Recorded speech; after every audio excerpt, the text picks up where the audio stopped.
एक गांव में हरिया नाम का एक गरीब किसान रहता था। उसके परिवार में उसकी पत्नी और एक छोटी बेटी थी जिसका नाम था सुमन।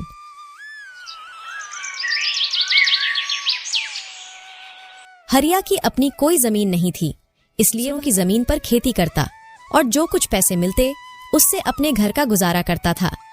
पिछले कुछ दिनों से हरिया को गांव में कहीं भी काम नहीं मिल रहा था, जिससे वह बहुत परेशान था।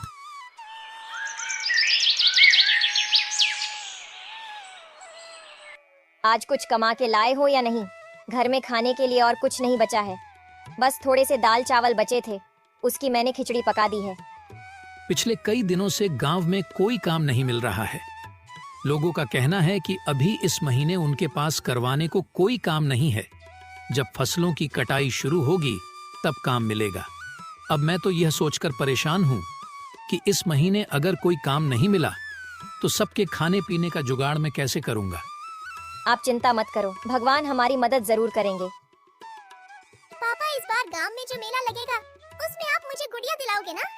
अगली बार तो आपने यह कहा था कि अभी मैं बहुत छोटी हूँ, अगले साल तक मैं बड़ी हो जाऊंगी। अब तो मैं बड़ी हो गई हूँ, तो अब तो मुझे गुड़िया दिलाओगे ना? हाँ बेटा, इस साल मैं तुम्हें जरूर गुड़िया दिलाऊंगा। अब चलिए खाना खा लीजिए, ठंडा हो रहा है। सरला, तुम भी आकर खाना खा लो। जी, आप खा लीजिए, मैं थोड़ी देर बाद खा लूंगी। हरिया और उसकी बेटी दोनों खाना खा लेते हैं। उनके दरवाजे पर एक संत की दस्तक होती है। कोई तो कुछ खाने को दे दो, भगवान तुम्हारा भला करेगा। संत की आवाज सुनकर हरिया और उसकी पत्नी बाहर आती। बेटा, क्या तुम्हारे पास खाने को कुछ है? बाबा, हमारे पास तो खुद के खाने के लिए भी ठीक से खाना नहीं हो पाता। हम आपको कहाँ से देंगे? थोड़े से खिचड़ी पकाई थी, वह भी मैं अभी खा लिया हूँ। अब हमारे पास कुछ भी नहीं है। बाबा, अभी मेरे हिस्से का खाना बचा हुआ है, मैं अभी लेकर आती हूँ। पर सरला, तुम अगर यह खाना बाबा को दे दोगी तो तुम क्या खाओगी? बर्तन में तो बस थोड़ी से ही चावल बचे हैं। आप इसकी चिंता मत कीजिए, मैं भूखी रह लूंगी, लेकिन अपने घर के आंगन से मैं किसी संत को भूखा नहीं जाने दे सकती। इससे मुझे पाप लगेगा। ठीक है सरला, जैसी तुम्हारी इच्छा। सरला अपने हिस्से का खाना लाकर बाबा को दे देती है और बाबा खाने को खा लेते हैं। बेटा, तुमने मेरी भूख मिटाई है, मैं तुम्हारा बहुत आभारी हूँ। एक भूखे व्यक्ति को खाना खिलाना सच में पुण्य का काम होता है, और यह पुण्य तुमने आज कमा लिया है बेटी। मेरे पास तुम्हें देने को कुछ नहीं है, लेकिन यह एक अंगूठी है, इसे अपने पास रखो, ये तुम्हारी बहुत मदद करेगी। पर याद रखना, रात के समय इसे मत पहनना, रात में इसकी शक्ति बढ़ जाती है जो तुम्हारी उंगली सहन नहीं कर पाएगी। धन्यवाद बाबा, हम आपकी आज्ञा का पालन करेंगे। संत के जाने के बाद हरिया अंगूठी को देखकर सरला से कहता है, इस अंगूठी में ऐसा क्या है जो बाबा ने हमें इसे देने के लिए चुना? शायद ये हमारे अच्छे कर्मों का फल है। आपने सुना तो होगा ना, हमारे अच्छे और बुरे कर्मों का फल हमें जरूर मिलता है। चलिए अब अंदर चलते हैं। पर सरला, अपने हिस्से का खाना तो तुमने बाबा को दे दिया, अब तुम क्या खाओगी? काश हमारे पास थोड़े से और चावल होते। जैसे ही हरिया यह बात कहता है, अंगूठी में एक चमक सी उठती है और हरिया के सामने तुरंत एक चावल की प्लेट आ जाती है। सरला, यह देखो, जैसे ही मैंने चावल का नाम लिया, यहाँ चावल प्रकट हो गया। यानी कि यह अंगूठी सच में जादुई है, इससे हम कुछ भी खाने को मांग सकते हैं। अरे वाह, ये तो बहुत अच्छी बात है। तो आप इससे थोड़ी पूरी सब्जी मांगे ना, मेरा काफी दिन से पूरी सब्जी खाने का मन कर रहा था। ठीक है सरला, मैं अभी मांग कर देखता हूँ। हे अंगूठी, हमें थोड़ी सी पूरी सब्जी दे दो। हरिया के कहते ही फिर से अंगूठी में एक चमक सी उठती है और हरिया के सामने पूरी सब्जी की प्लेट आ जाती है। उसको देखकर सरला और हरिया बहुत खुश हो जाते हैं। अरे वाह, कितने दिनों बाद आज पूरी सब्जी देखने को मिली है। चलो अब हम सब बैठकर इसे खाते हैं। ऐसे वह सभी उस दिन भर पेट भोजन करते हैं। अगले दिन सुबह, पापा, आज गांव में बहुत बड़ा मेला लगने वाला है। मैंने अपने दोस्तों से सुना था। आज आप मुझे गुड़िया दिलाओगे ना? हाँ मेरी प्यारी गुड़िया, इस बार मैं तुम्हें जरूर गुड़िया दिलाऊंगा। सरला, तुम मेरी प्यारी गुड़िया को तैयार कर दो और तुम भी तैयार हो जाओ। हम सब आज उस बड़े मेले में जाएंगे जहां जाने के लिए हम अक्सर सपने देखा करते थे। सभी तैयार हो जाते हैं। फिर हरिया अंगूठी से कुछ पैसे मांगता है और उसके हाथ में पैसे आ जाते हैं और फिर वह सब मेले की ओर निकल पड़ते हैं। उस गांव में हर साल एक बहुत बड़ा मेला लगता था। पापा, वह देखो गुड़िया की दुकान, मुझे गुड़िया दिला दो ना। भैया जरा ये वाली गुड़िया दिखाना। ये लो मेरी प्यारी गुड़िया, ये तुम्हारे लिए। पापा, यह तो बहुत ही सुंदर गुड़िया है।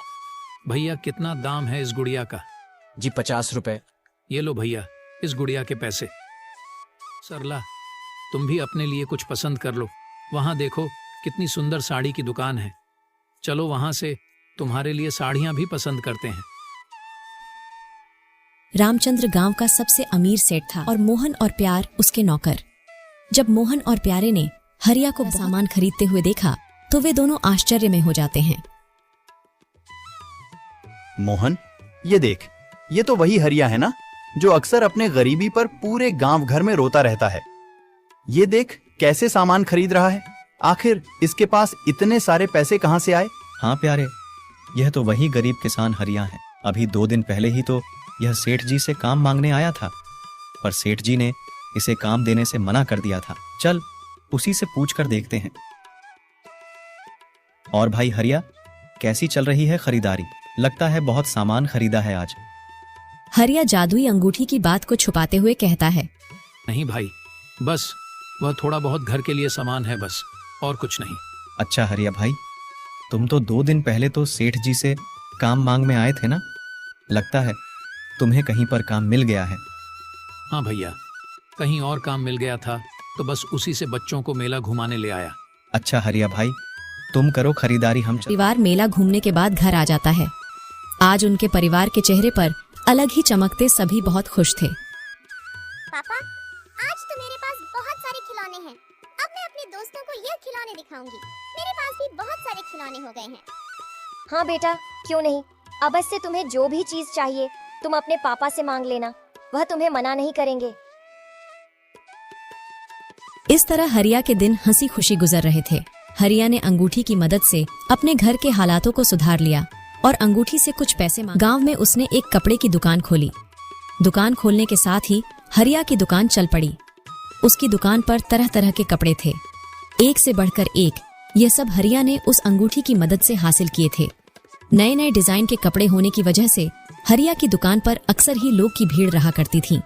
अब यह बात धीरे धीरे पूरे गांव भर में फैल रही थी कि हरिया, जो कितना गरीब था, वह अचानक से अमीर हो गया है और उसने गांव में एक बहुत बड़ी कपड़े की दुकान खोली है। अरे भाई, मैंने सुना है कि हरिया ने गांव में कोई दुकान खोली है। हाँ भाई, मैंने भी सुना है हरिया ने बहुत बड़ी दुकान खोली है। अरे भाई, मैं तो उसकी दुकान को देखकर भी आया हूँ। हरिया ने वाकई में बहुत बड़ी दुकान खोली है और उसके पास नई नई प्रकार के कपड़े हैं। अच्छा, आखिर ये कैसे हुआ? हरिया के पास दुकान खोलने के लिए इतने पैसे आए कहां से? भाई, इस बारे में तो मुझे नहीं पता। बस मुझे इतना ही पता है कि उसमें गांव में एक बहुत बड़ी कपड़े की दुकान खोली है। हे भगवान, काश मेरे पास भी इतने पैसे होते तो मैं भी अपना कोई छोटा सा कारोबार खोल लेता। अरे भाई, पैसे नहीं है तो तुम अब हरिया से उधार ले लो। हरिया दिल का बहुत नेक इंसान है, वह तुम्हें जरूर उधार दे देगा। हाँ, तुम ठीक कहते हो। मैं हरिया से एक बार बात करके देखता हूँ। यार, कुछ पैसे तो मुझे भी चाहिए थे। मुझे भी अपना छोटा सा कारोबार शुरू करना है। क्यों ना हम कल हरिया से बात करके देखें? क्या पता हरिया ही हमारी कुछ मदद कर दे। वह लोग इतनी बातें कर ही रहे थे, तभी उन्होंने देखा कि हरिया वहीं से गुजर रहा था। रामू ने हरिया को आवाज लगाई। अरे हरिया भाई, कहाँ जा रहे हो? कहीं नहीं भाई, बस तुम्हारे पास ही आ रहा था। बहुत दिन हो गए थे तुमसे मिले, सोचा तुमसे भी मिलता आऊं। हरिया भाई, मैंने सुना है कि तुमने कपड़े की बहुत ही बड़ी दुकान खोली है। हाँ भाई, बस इसी बारे में मैं तुम्हें बताने आया था। मैंने एक कपड़े की दुकान खोली है और अब उस दुकान से मेरी अच्छी कमाई हो रही है। पर तुमने दुकान कैसे खोली? तुम्हारे पास इतने पैसे कहां से आए?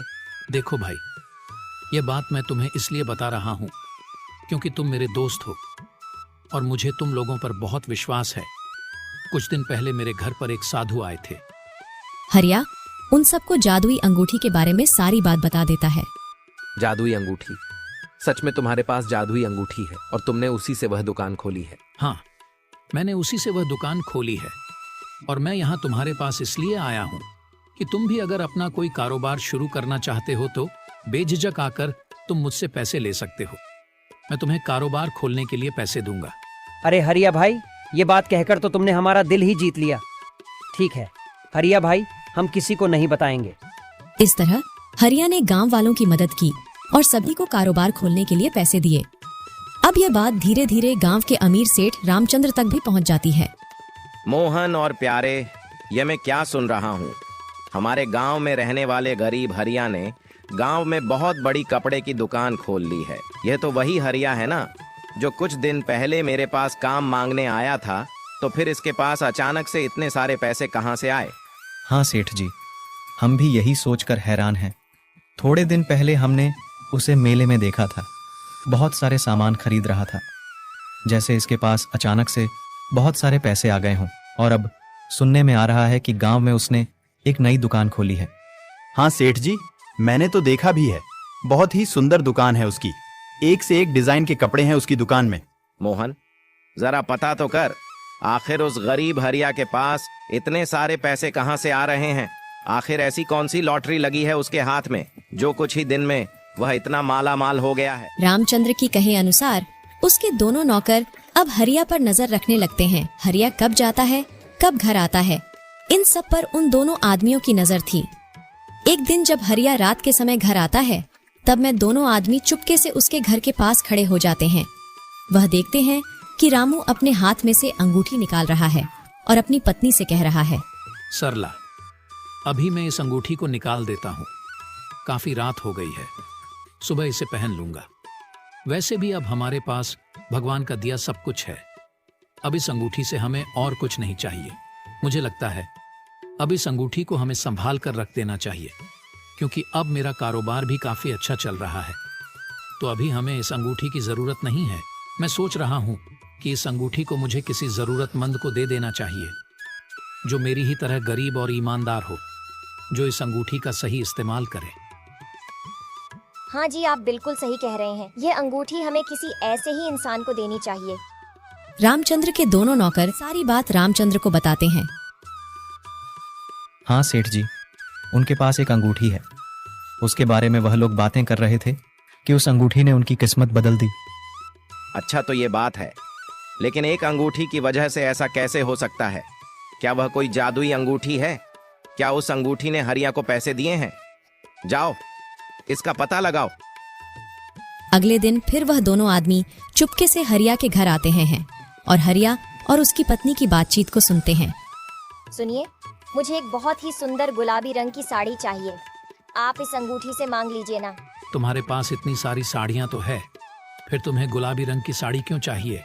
और दुकान में भी काफी सारी साड़ियां रखी है, जाकर दुकान में से पसंद कर लो।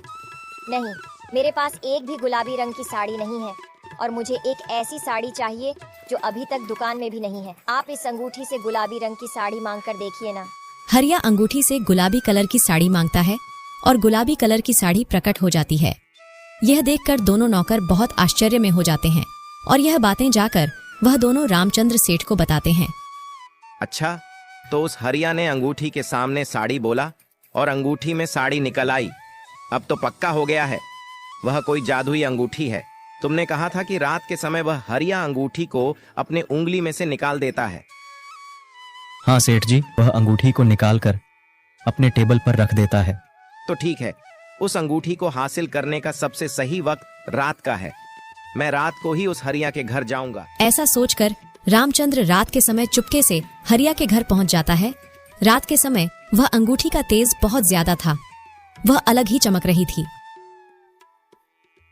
अरे वाह, इस अंगूठी की चमक तो देखो, कितनी जगमगा रही है। आखिरकार यही है वह जादुई अंगूठी जिससे यह हरिया अमीर हुआ है। अब मैं अंगूठी को अपने घर ले जाऊंगा और इस अंगूठी की मदद से गांव का सबसे अमीर आदमी बन जाऊंगा। यह सोचकर रामचंद्र उस अंगूठी को वहां से लेकर घर आ जाता है और उस अंगूठी को हाथ में पहनकर अंगूठी से बहुत सारे सोने के सिक्के मांगता है। हे अंगूठी, मुझे बहुत सारे सोने के सिक्के दे दो, इतने सोने के सिक्के कि मैं रातों रात अमीर बन जाऊं। जैसे ही रामचंद्र ऐसा कहता है, उसकी उंगली पर लाल निशान पड़ जाते हैं और उसे काफी जलन होने लगती है। रामचंद्र दर्द से कहराते हुए उस अंगूठी को फेंक अस्पताल की ओर भागता है। रामचंद्र अस्पताल पहुंचता है और डॉक्टर को अपना हाथ दिखता है। यह कैसे हुआ? इतनी ज्यादा चोट तुम्हें कैसे आई? तुम्हारा हाथ तो पूरी तरह से घायल है। मैं अभी इसकी पट्टी कर देता हूँ। डॉक्टर रामचंद्र के हाथों की पट्टी कर देता है और उससे कहता है, देखो, मैंने तुम्हारी पट्टी तो कर दी है, पर तुम्हारे हाथों के जख्म बहुत गहरे हैं।